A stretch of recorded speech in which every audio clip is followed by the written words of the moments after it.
to listen to it. There was a TED talk which was quite interesting because it was about happiness. And I just thought it was quite a nice follow-on from the smiles, to be perhaps a bit more positive, because it seems a shame that only a few of our smiles are really to do with happiness. So I'm not sure. I suppose that actually for some people this is quite, this weekend is a bank holiday weekend. I'm not sure which countries and where, but certainly in France they've got the day off on Monday because it's the 1st of May. I'm not sure, Lynn. In Britain, is it? Do you know if it's a holiday on Monday? Because I know that in the past, yes, it's coincidentally May the 1st is on a Monday this year, yeah, because dear Mrs. Thatcher wanted to disassociate it from anything that could be associated with Workers' Day and May Day that's celebrated by socialists. So it's a bank holiday as well in Colombia, Monique. Is there any? Is that is that a Labor Day, or is it for the same? Yeah, I think it's worldwide actually, and no matter the day, we will always have our day off. So a national holiday. So this time, of course, it's on Monday. Okay, so it's always on the 1st, regardless of what day of the week it is. Exactly. Yeah. Okay. And what about in Germany? Is it always the 1st, or is it the Monday? Okay. Yeah. So I think yes. Well,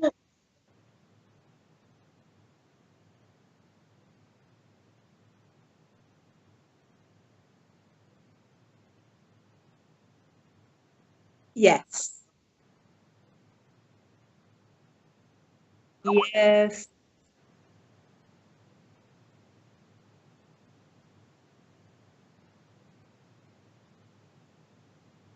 Yeah, in France they're very keen to, they call it faire le pont, which is to do the bridge.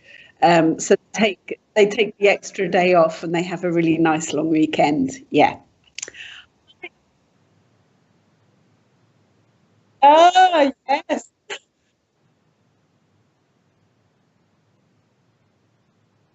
Yeah.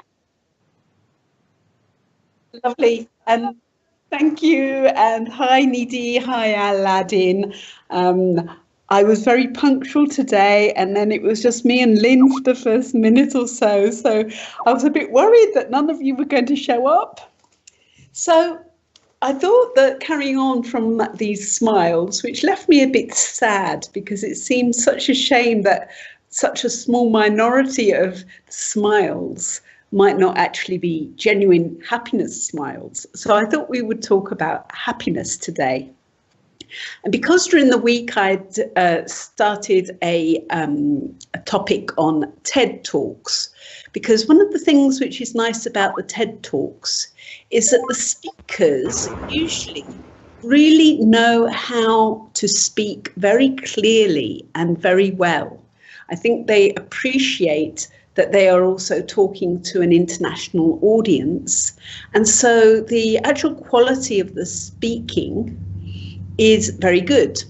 So they're actually quite good practice for your listening skills, as well as being able to learn quite a lot of very interesting things on a huge range of subjects. Now, I got encouraged to look at this as a topic because last week the Pope gave a TED talk. It's like, what's the Pope doing giving a TED talk? And it was totally unexpected, totally out of the blue. And of course, he did it in Italian. So you have to then just read the subtitles. But what he had to say as well was very powerful. And for somebody who represents Christianity, he could be representing every religion in this world. So what he was saying was nothing to do with Christianity. It was just to do with humanity and good sense. So if you're interested in this, if you look at the topic on the forum, which is just called, I think, TED, then it's the very first one. And quite a few people have been adding various other TED Talks that they found particularly interesting. I've added another one which is given by a Portuguese woman who I don't know personally, but I've had a lot of contact with, who has done an amazing project in Bangladesh. So you see, they're on many different subjects. Okay, I've spoken for too long.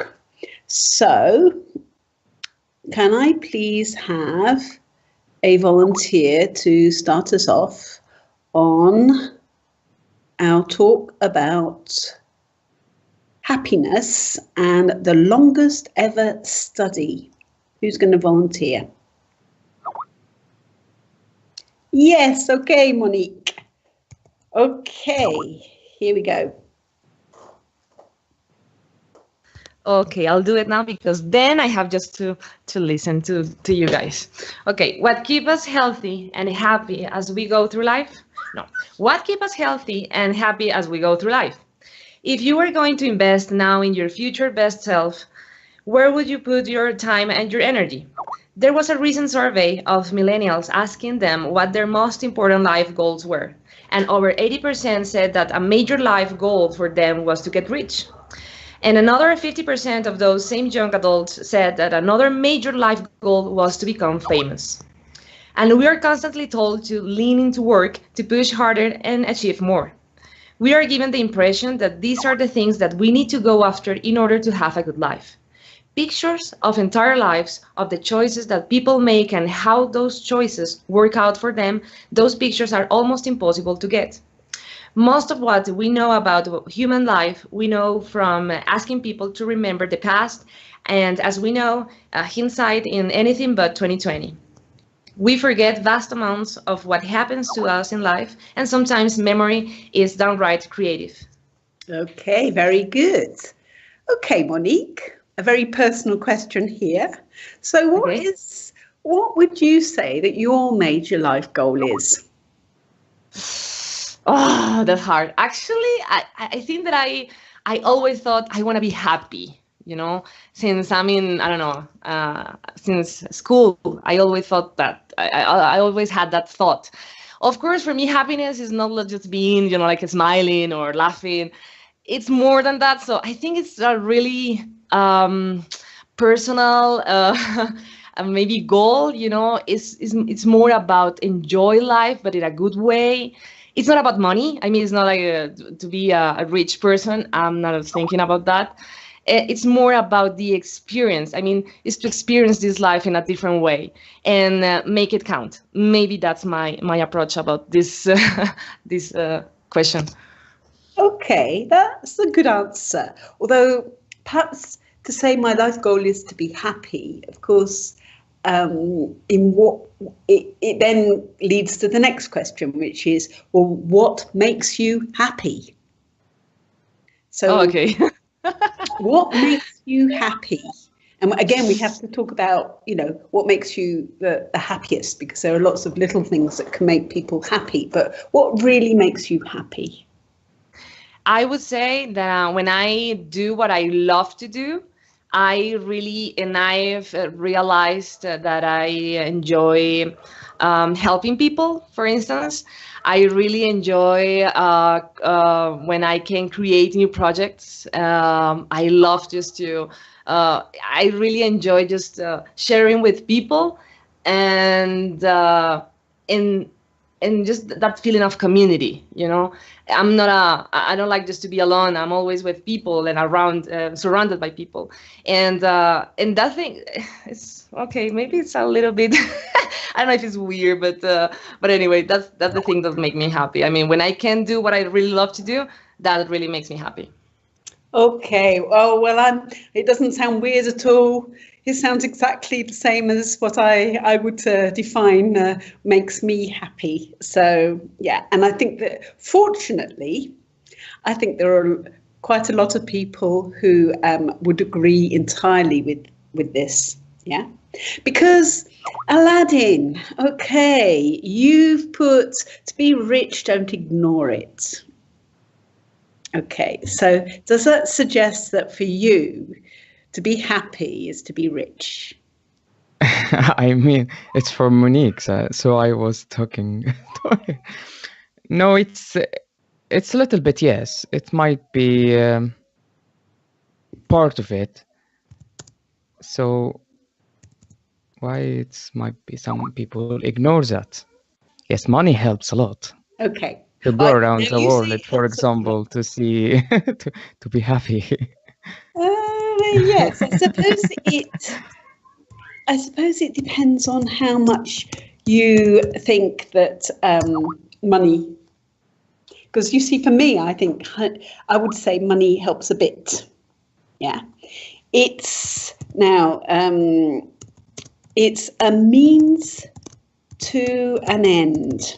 Okay, that's a quite commonly used phrase. So it's a means to an end. So it helps, but doesn't necessarily have to be the most important thing. Okay. Now, was there any vocabulary there that anyone wasn't sure about? Because I noticed that actually looking at the text of this talk, the vocabulary was fairly straightforward. So I don't think we're going to have to spend nearly as much time focusing on vocabulary. The only one word which I want to check you all understand. Aladdin, do you understand what it means by hindsight? It's at the end. It says hindsight is anything but 2020. And I'm asking you because I suspect Monique already knows this word. Where is it? Heinz. Yeah. Mm-hmm. Is anything but 2020? No. No? Can anyone help Aladdin?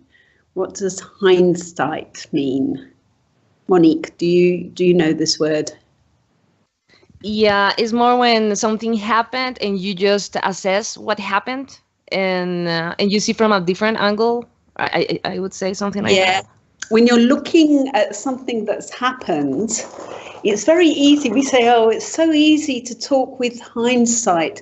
So it's like when I keep telling my Brexit friends, for example, oh, the economy is going to suffer. And when it is suffering, no, that's perhaps not a good example because actually it's more a case that I was warning them. I'm trying to think of an example where we could say this. It's when usually you've got perhaps access to more information than at the time. So you were maybe saying something at the time, and then later there's much more information. And so people will say, oh, you can say that with hindsight, but we weren't to know at the time. And that's where often that phrase will be used.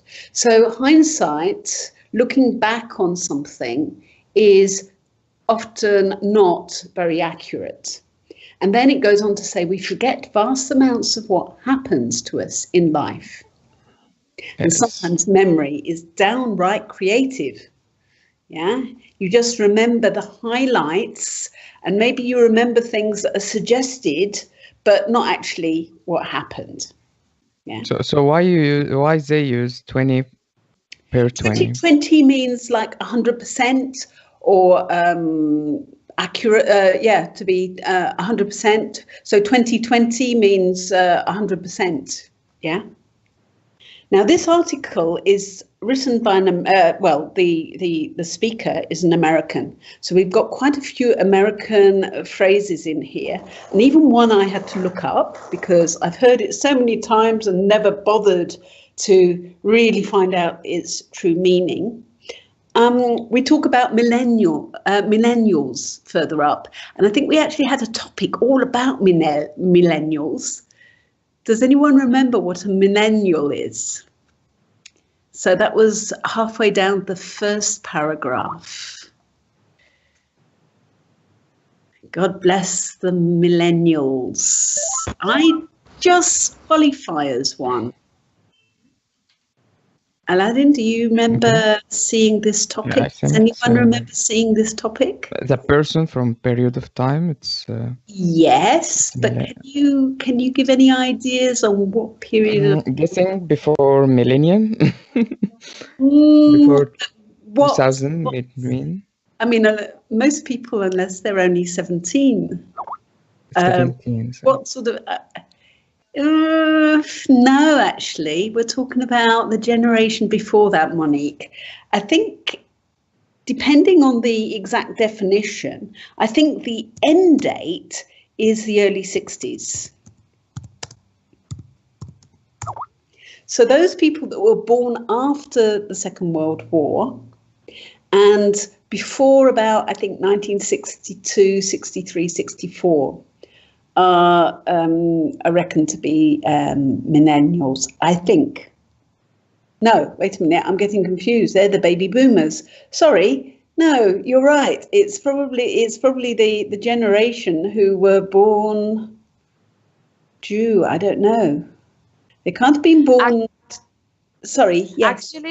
Actually, I'm not sure about that millennials, because if you look it up on Google, some say that it started from 1980s, and to me, like, oh my gosh. So, but some others say that it's from 90s.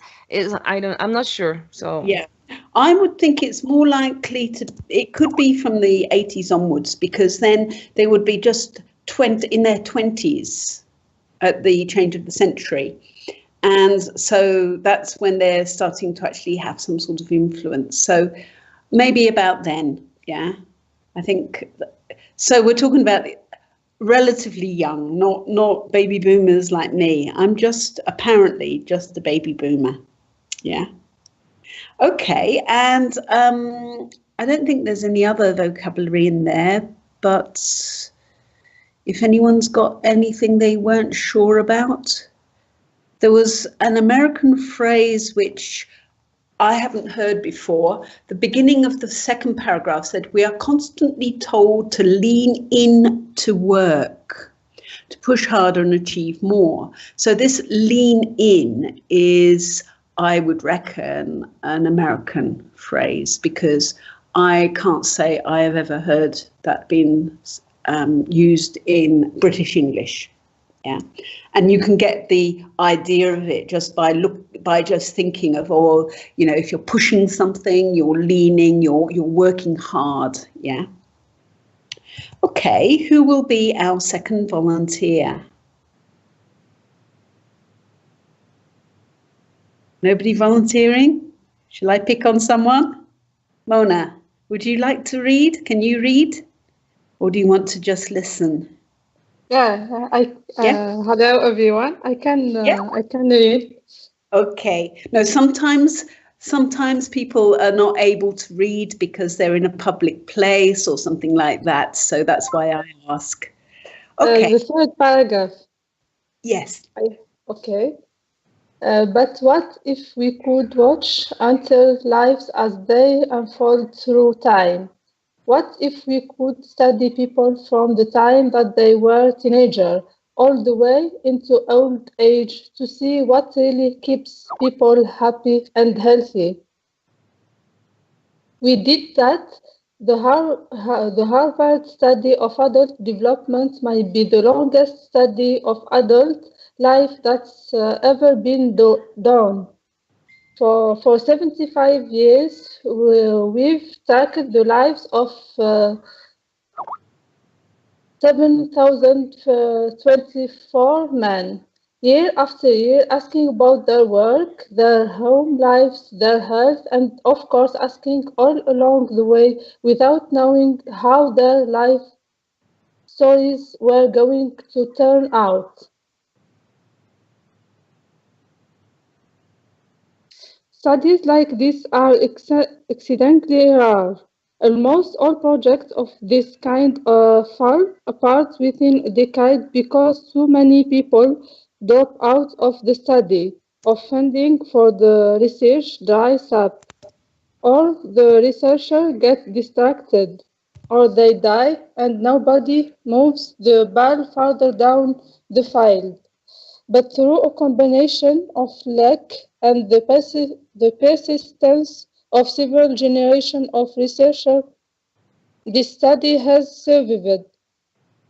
About 60 of our original 7,024 men are still alive, still participating in the study, most of them in their 90s. And we are now beginning to study the more than 2,000 children of this man. And I'm the fourth director of the study. Very good. Okay. When we say exceedingly, so I think it was, it might have been in the middle paragraph, was it? Exceedingly rare. So the project, doing this for so long, is a study which is exceedingly rare. So at the top of the last paragraph, what do you understand by exceedingly?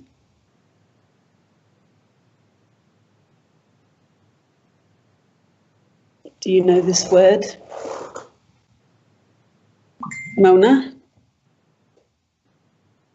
Anyone? No idea. I have no idea. Okay, Nidhi, you've been very English about this, ahead of limit. What would you say about ahead of limit? Could you make a simpler word?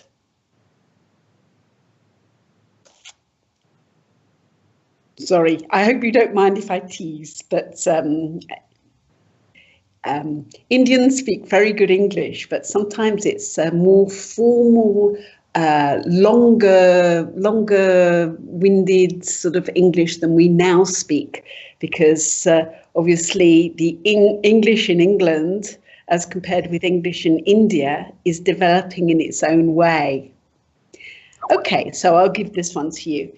Exceedingly, extremely, or very would be a good alternative to use. Yeah. Okay, so the one thing I'm a little bit worried about in this study, has anyone noticed who we have as our sample, as the guinea pigs, if you like? Because I'm just wondering whether it would be the same if they're... Aladdin, did you notice? We have a guinea pigs. Guinea pigs, okay. Yeah, have you not heard this phrase before? Guinea pigs? Guinea pigs is like a volunteer from people to study something on it. Yes. On them. So we have them on Learning English Network. When we're trying something new and on another platform to help us in Learning English Network. So some of people, I am among those guinea pigs here. Okay. So our guinea pigs here, or if they are not so much, we can also talk about a sample. Okay, so when we're researching something, we can't research every single item. So we are taking a number which we are hoping will be representative of the whole, and we talk about population, which doesn't need to mean people. When we are doing research, when we are talking about statistics, we talk about a sample from the population. Now, it could be a population of cats or a population of computers. In this sense, we are talking about them being, the population is the total, and the sample, of course, are a number that we are looking at. So have you noticed anything about the sample? Because I'm just a little bit concerned, because it seems to me that they are all men. Yeah, they talk about men all the time. I didn't see any mention of women. I don't know if that's because I've not been... It says, for 75 years, we have tracked the lives of 724 men. Okay. So this is a rather biased study. Yeah. So biased. We're looking at one side only. Yeah. Okay. So let's have a look at the next section. Who would like to volunteer for the next paragraph? Okay, Nidhi, and I was just going to pick on you if nobody volunteered. Okay. Okay, can you hear me? Yes. Since 1938, we have tracked the lives of two groups of men. The first group started in the study when they were sophomores at Harvard College. They all finished college during World War II, and then most went off to serve in the war.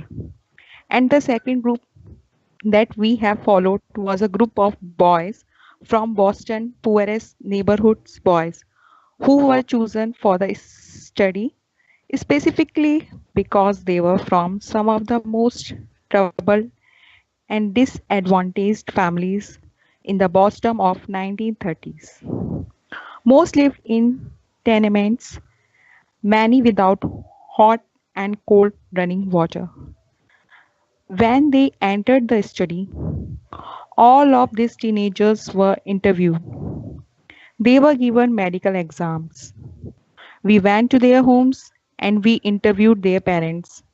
And then these teenagers grew up into adults who entered all walks of life. They become factory workers and lawyers, and bricklayers and doctors. One president of the United States. Some developed alcoholism, a few, a few developed schizophrenia. Some climbed the social ladder from the bottom all the way to the very top. Some made that journey in the opposite direction. Very good. Okay, so the word that I had to actually look up, although I've heard it hundreds of times, is sophomores. Does anyone know what a sophomore is? It's a very American term, a very American word. Okay, No, who's that got that one? It's Monique, yes. Do you have sophomores in Colombia? Because I never realized it was actually a second year student. Yeah, I knew it was a student and I didn't really, I might have made the same mistake as you, Hernan, right? So there we go. It's a second year high school student. Yeah. So, and then also there was another word there which I noticed. Okay. We got,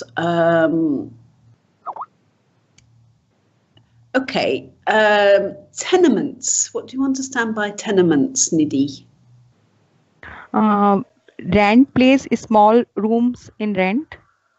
Yeah, it's like apartments and very poor, and I mean I've seen them all over the world. Yeah, so they're very poor apartment blocks where yes, people might be living in just a small room. Yeah, and then there was another term. We've got all walks of life, which is a phrase British and American English uses. So we're talking.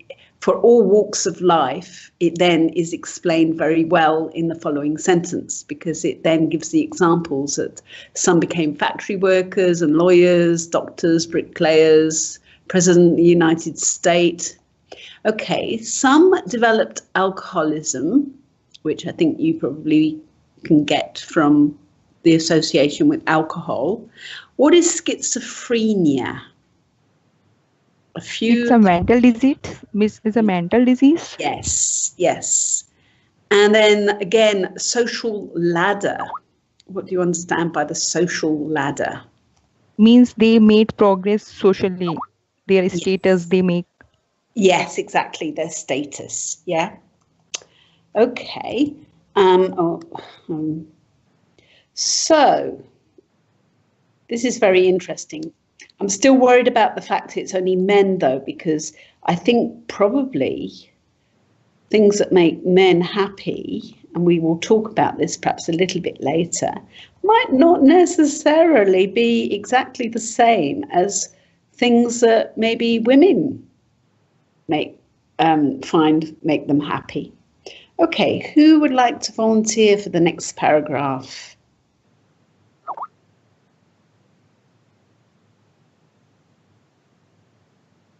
Anyone? Okay, maybe we'll have... Okay, Igor, you want to read? Yeah. Okay. Here you go. The founders of this study would never in their wildest dreams have imagined that I would be standing here today, 75 years later, telling you that the study will still continues. Every 2 years, our patient and dedicated research staff calls up our men and asks them if we can send them yet one more set of questions about their lives. Many of the inner city Boston men ask us, "Why do you keep wanting to study me? My life just isn't that interesting." The Harvard men never ask that question. To get the clearest picture of these lives, we don't just send them questionnaires. We interview them in their living rooms. We get their medical records from their doctors. We draw their blood.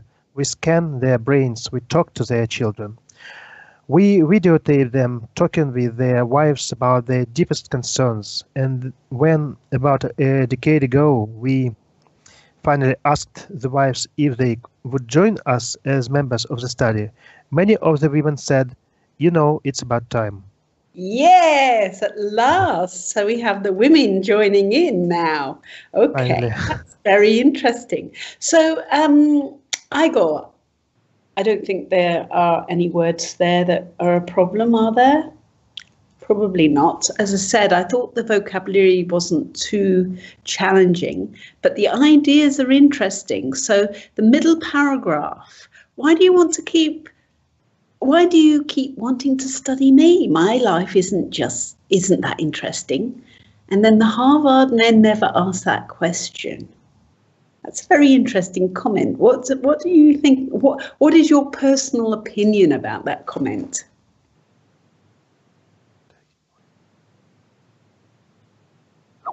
Igor, do you have any opinion about why? No, not yet. No. Okay. Yeah, it's quite an interesting one. Does anyone have a comment to make about that middle paragraph? So your inner city Boston men say, "Why do you want to keep studying me? My life isn't that interesting." But the Harvard men never ask that question. It doesn't matter if you don't have any ideas about this, but I just saw that and I thought, how interesting. Yeah, Hernan, they're snotty guys, but I think it's more that you see your Harvard men are very well educated, they've probably got very high-powered jobs, and they think the world revolves around them and that they are the most interesting people on the planet. And yet, actually, the bricklayers and the other people... Monique, go ahead. Sometimes I think for some reason we think that our lives are not interesting at all. So it's like it may be because we tend to watch a lot of things on TV or media, and you think that everyone's life is much better than our lives. So it's more like the impression that we have about our own lives, maybe. Okay, but I think your view there is a reflection on the sort of person that you are, okay? So you're not one of these people that goes around saying, "Look at me, look at what a wonderful person I am." But there are a lot of people out there who actually think quite the opposite to you. They think, "Whoa, look at me, I've done all of this," yeah? And like you, I really hate that sort of thing. But you see, I don't know that we would have very many of those sorts of people on the forum because they will think that their English is so fluent that, of course, they don't need to study with something like this yet. So I think we're safe on the forum. We're not going to meet many people like this. Okay, so let's see who wants to volunteer next. Anyone? Or shall I pounce? Okay, Mohammed, can you read? Are you able to read for us? Okay.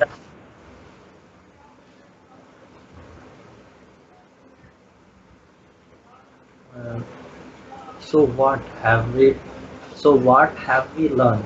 What are the lessons that come from the tens of the thousands of pages of information that we have generated on this life?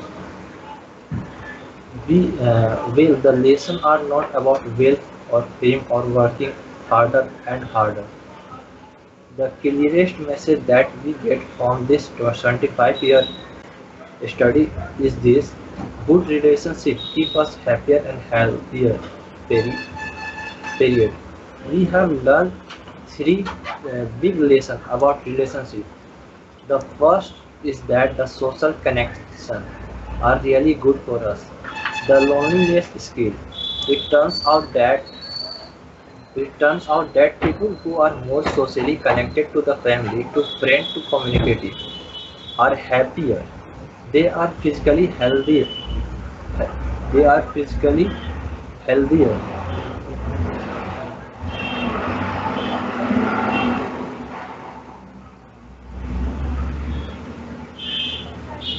Are you still there? Yeah, actually, I missed that language, that line. Do you need someone to perhaps take over? It sounds like you're in the middle of the road.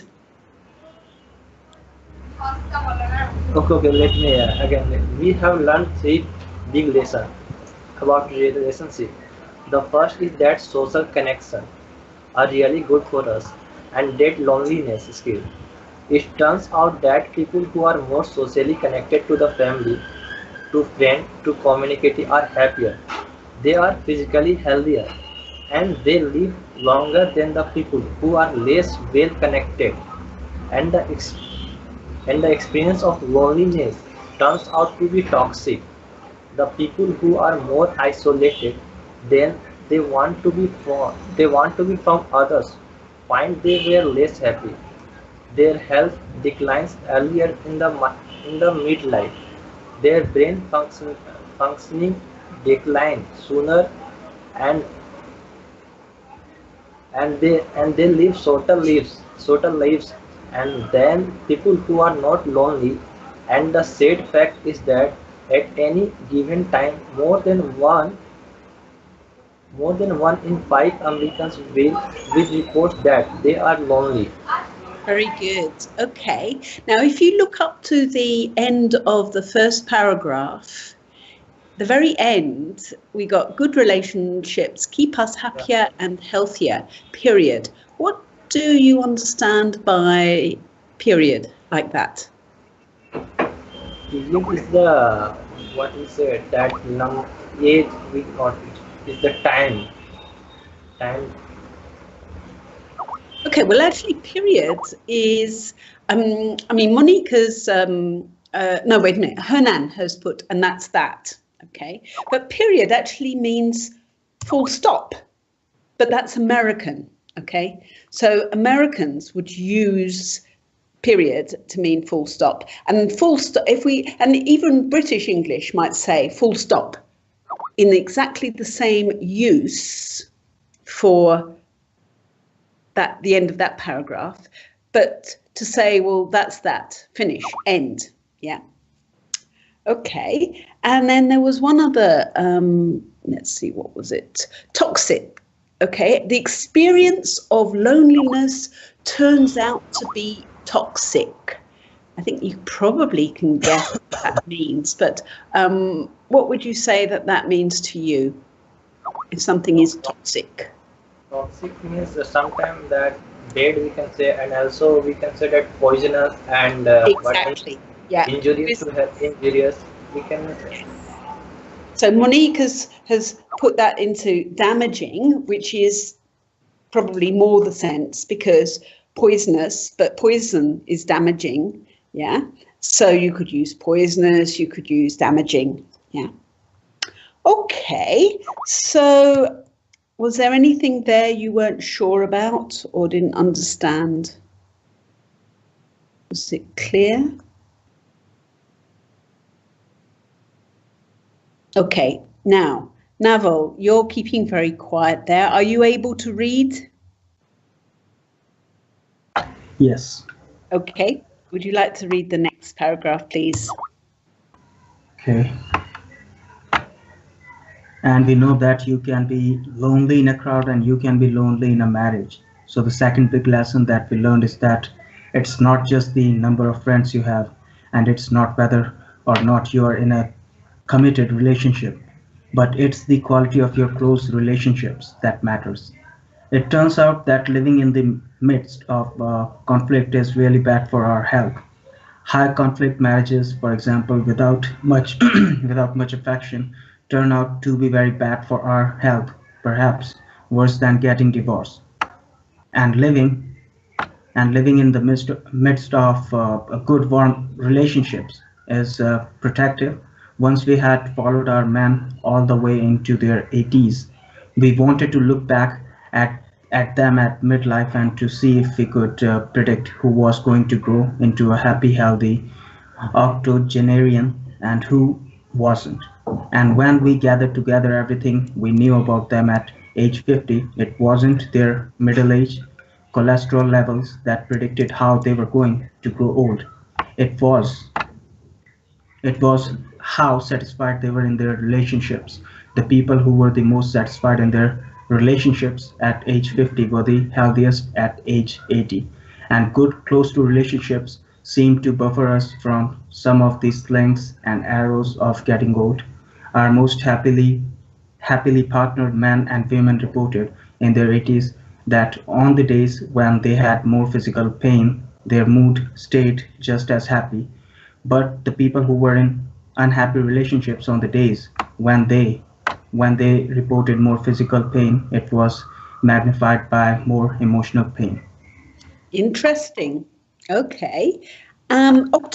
Octogenarian, what does that mean? I don't know. Okay. Does anyone know? We're talking about these, now they're quite old guys. And I suppose if you know the Latin and Latin languages for numbers, octo refers to 8 years old. Yes, good, Hernan. Was there any other vocabulary there that you weren't sure about, Naval? Yes, there are a few words. One second.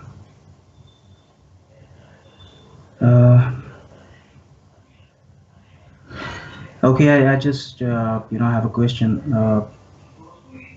This line, and good close relationships seem to buffer us from some of the slings and arrows of getting old. Yes. Okay. Buffer. What does that mean? Buffer to add up to something, to expand it, something like that. I don't know. It's more to do with protect. We talk a lot about buffer zones around national parks, so it's more like a protection. It could also a protection. It might be physical. Yeah. Okay, and then what was it? It was this. Was it arrows and slings or slings and arrows? Yes, slings and arrows. Okay. So this is more of a phrase. So we're talking about, you know what an arrow is. You shoot with an arrow, and a sling is a bit like a catapult. So it's like the attacks. So it's a phrase that is saying, well, a good relationship protects us from the attacks in life. Okay. Yeah. Okay. So let's see who have now. Is it Mohammed? Can you read, or are you on a bus? Yeah, I can read. Which paragraph? Okay. Would you like to read the next paragraph? Yeah. Okay. And the third big lesson that we learn about relationship and our health is that good relationship don't just protect our bodies, they protect our brains. It turns out that being in a securely attached relationship to another person in your 80s is protective. That the people who are in relationship where they really the, where they really feel they can count on the other person in times of need. Those people's memory stays sharper longer, and the people in the relationship where they feel they really can't count on the other ones, those are the people who experience earlier memory decline. And those good relationships, they don't have to be smooth all the time. Some of our octogenarian couples could bicker day with each other day in and day out, but as long as they felt that they could really count on the other when the going got tough. When going got tough, those arguments didn't take a toll on their memories. Okay, very good. Now, what does it mean by bicker? Okay, it's bicker. Yeah. Yeah, it's actually it means that we used to build a home with bricks. Sorry, I didn't quite catch that. Actually, I don't have an idea between the brickers, but I think the person who has it's not really, well, it is communicating, but it's a certain type of communication, Mona. And yeah, dispute, but perhaps the best way is to say you're arguing, but it's usually about, yeah, exactly that, Hernan. Silly things, unimportant things, yeah? So, you have your old couple that will be complaining to each other, but it will be just like things like, haven't you changed your handkerchief? It looks pretty dirty to me. This is stupid little petty things, yeah. Okay, and were there any other phrases or words you weren't sure about?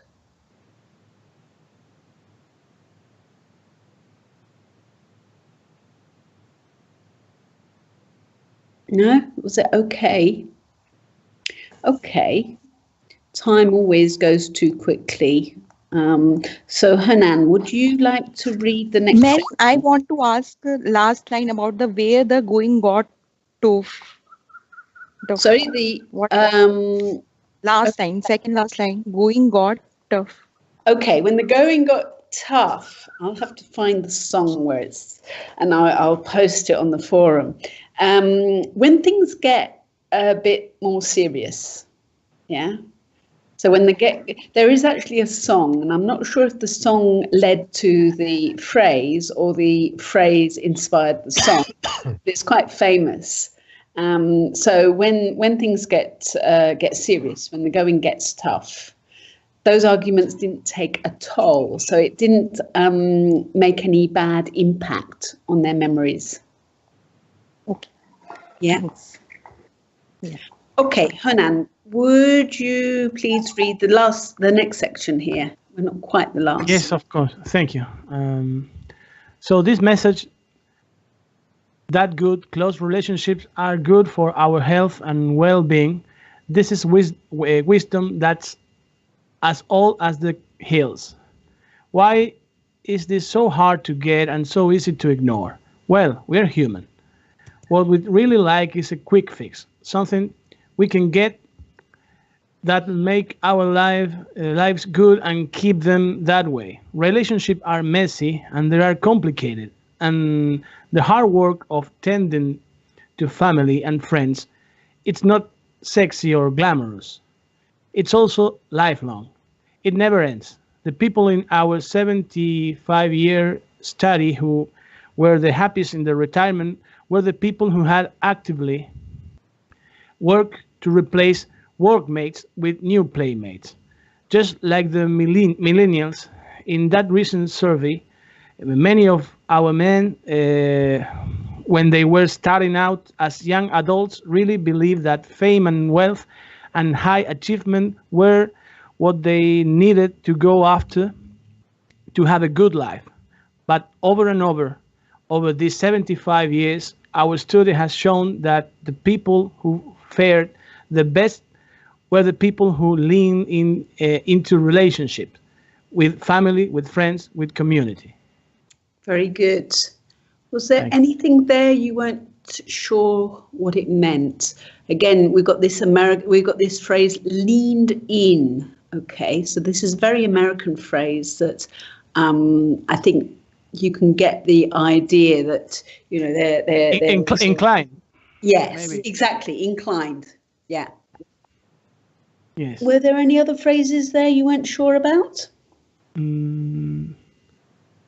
No, that I can recollect, but okay. I know what a quick fix is, but I don't know, maybe some other. Yeah, quick fix. Anyone?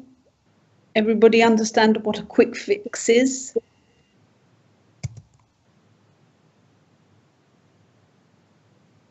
Quick fix, quick results. Yeah, fast solution. Exactly, Nidhi. Yes, exactly. Yeah. Okay, so we got the last paragraph here, and. Who hasn't read? Aladdin, I think you haven't read, have you? Could you read us the last paragraph? Are you in a position to read? Yeah? Yeah. Okay, here goes. So, what about you?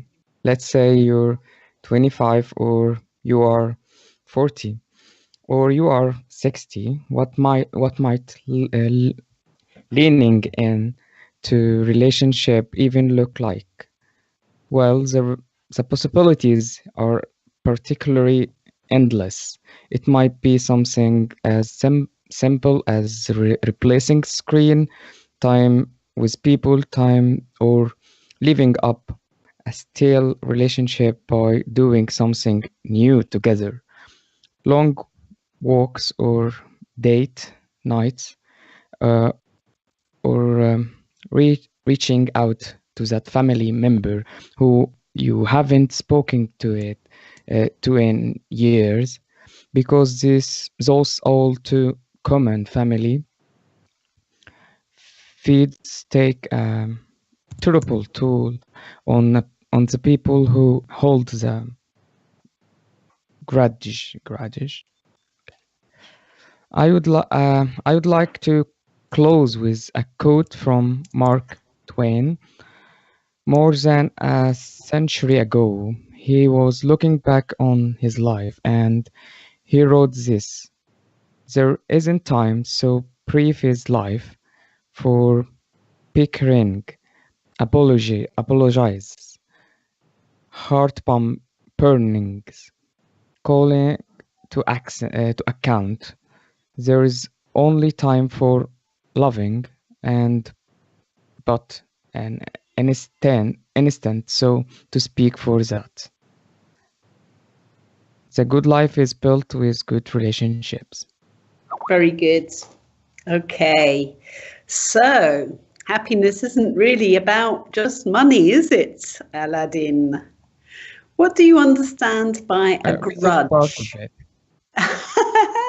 It's still part of it, yes. It still it's exists. a means to an end, because often the biggest disputes and problems in a family are over money. Because if you haven't got enough money and it's really tough to make ends meet, to feed your children, to afford the things you need, then you're going to be having the arguments, and then you're not going to be having this good relationship. So you've got a point that, I mean, money cannot be thrown out of the equation. Yeah. So what do you understand by grudge, Aladdin? The word grudge. I think it was mentioned. Who holds a grudge? Yes. You might, if you hold a grudge, what does that mean?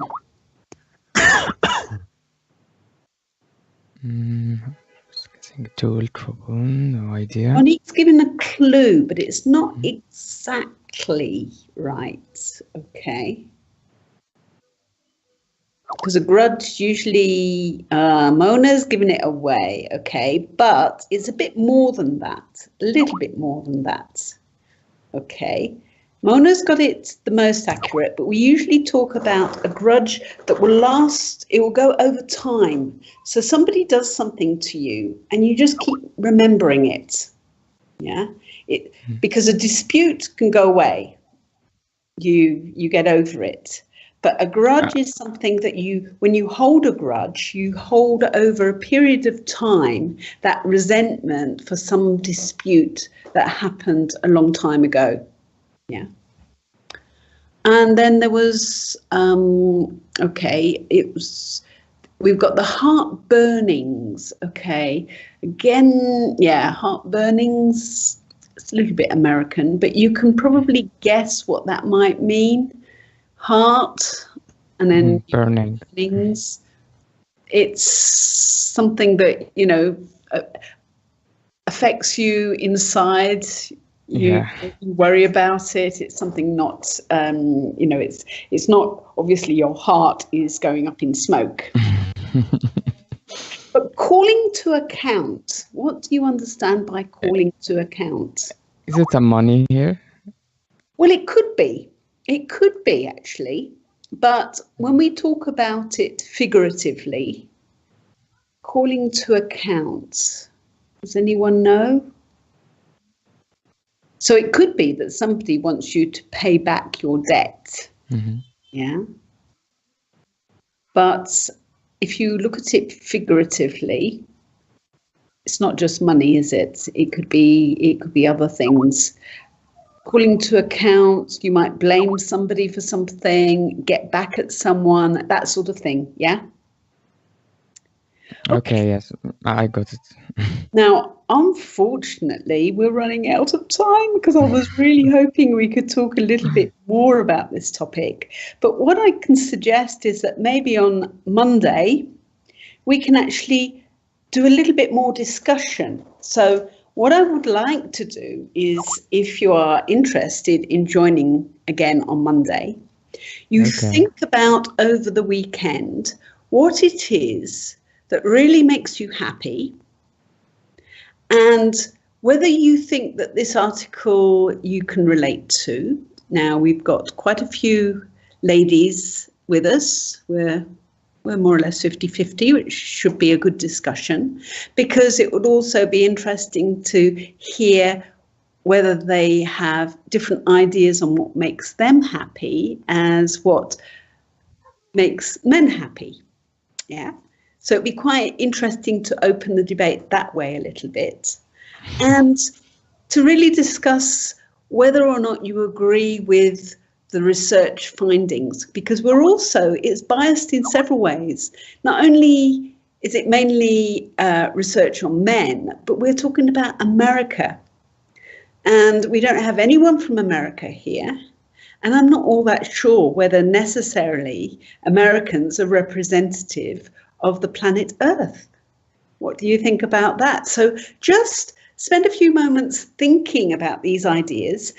I've posted the actual TED Talk. It's not very long, so it'd be quite nice if you could perhaps listen to it, because as I said, these are wonderful for listening practice. And the guy, he speaks really nice and clear English.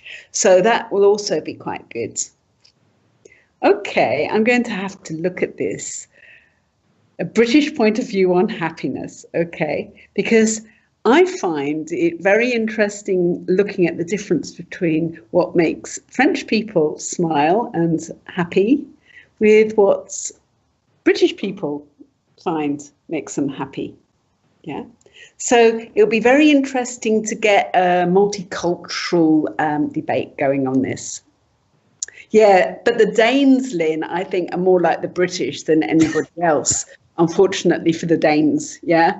I find that the Danes seem to laugh at the same things that the Brits do, and they even sound like the British when they're speaking Danish, for goodness sake. Okay then, so thank you very much, and for Monday's session, let's do a bit more you talking rather than reading. So I'll try and find a little bit for you to read, but I really want you to give your own ideas. Okay, bye for now.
To listen to it. There was a TED talk which was quite interesting because it was about happiness, and I just thought it was quite a nice follow on from the smiles, to be perhaps a bit more positive, because it seems a shame that only a few of our smiles are really to do with happiness. So I'm not sure. I suppose that actually for some people this is quite this weekend is a bank holiday weekend. I'm not sure which countries and where, but certainly in France they've got the day off on Monday because it's the 1st of May. I'm not sure, Lynn. In Britain, is it? Do you know if it's a holiday on Monday? Because I know that in the past yes, it's coincidentally May the 1st is on a Monday this year, yeah, because dear Mrs. Thatcher wanted to disassociate it from anything that could be associated with Workers' Day and May Day that's celebrated by socialists. So it's a bank holiday as well in Colombia, Monique. Is there any? Is that is that a Labour Day with, who has done an amazing project in Bangladesh? So you see, they're on many different subjects. Okay, I've spoken for too long. So can I please have a volunteer to start us off on our talk about happiness and the longest ever study? Who's going to volunteer? Yes, okay, Monique. Okay, here we go. Okay, I'll do it now because then I have just to listen to you guys. Okay, what keeps us healthy and happy as we go through life? No, what keeps us healthy and happy as we go through life? If you were going to invest now in your future best self, where would you put your time and your energy? There was a recent survey of millennials asking them what their most important life goals were, and over 80% said that a major life goal for them was to get rich. And another 50% of those same young adults said that another major life goal was to become famous. And we are constantly told to lean into work, to push harder and achieve more. Being able to learn quite a lot of very interesting things on a huge range of subjects. Now, I got encouraged to look at this as a topic because last week the Pope gave a TED talk. It's like, what's the Pope doing giving a TED talk? And it was totally unexpected, totally out of the blue. And of course, he did it in Italian. So you have to then just read the subtitles. But what he had to say as well was very powerful. And for somebody who represents Christianity, he could be representing every religion in this world. So what he was saying was nothing to do with Christianity. It was just to do with humanity and good sense. So if you're interested in this, if you look at the topic on the forum, which is just called, I think, TED, then it's the very first one. And quite a few people have been adding various other TED Talks that they found particularly interesting. I've added another one which is given by a Portuguese woman who I don't know personally, but I've had a lot of contact. Yes.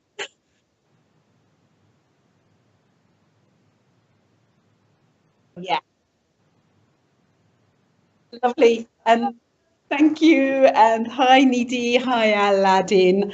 I was very punctual today, and then it was just me and Lynn for the first minute or so. So I was a bit worried that none of you were going to show up. So I thought that carrying on from these smiles, which left me a bit sad because it seemed such a shame that such a small minority of smiles might not actually be genuine happiness smiles. So I thought we would talk about happiness today. And because during the week I'd started a topic on TED Talks, because one of the things which is nice about the TED Talks is that the speakers usually really know how to speak very clearly and very well. I think they appreciate that they are also talking to an international audience. And so the actual quality of the speaking is very good. So they're actually quite good practice for your listening skills, as well as, or is it for yeah, the same. Yeah, I think it's worldwide, actually. And no matter the day, we will always have our day off. So a national holiday. So this time, of course, it's on Monday. Okay, so it's always on the 1st, regardless of what day of the week it is. Exactly. Yep. Okay. And what about in Germany? Is it always the 1st or is it the Monday? Okay. Yeah. So I think, yes. Well,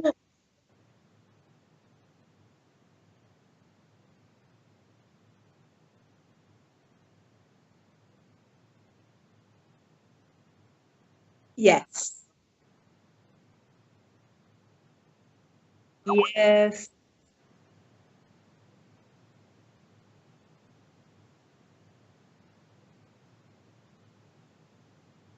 Yeah, in France they're very keen to, they call it faire le pont, which is to do the bridge. So they take the extra day off and they have a really nice long weekend. Yeah.